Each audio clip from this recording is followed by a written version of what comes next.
Welcome to Kenton Teaches. Enjoy the video. You start by confirming what you already control: the primary address, any listed recovery email, and the phone on file. Once logged into the account, open Settings and go straight to Security, then Recovery Options.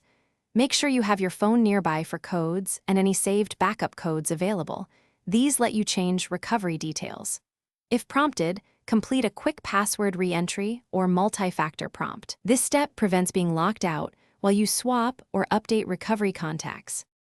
Now replace the recovery email. Choose Edit, add the new address, and send the verification link or code.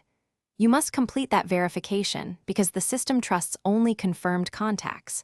While doing this, update or confirm any two-factor methods so the account doesn't revert to old settings.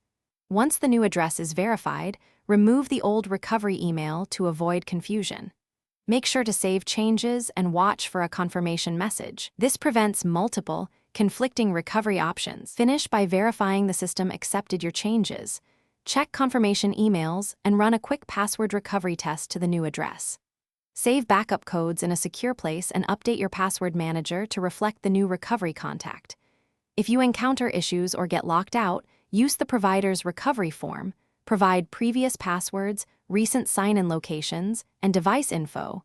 These details help prove ownership. For persistent failures, contact support and reference the verification timestamps you know. Thanks for watching. Please subscribe if this video was helpful.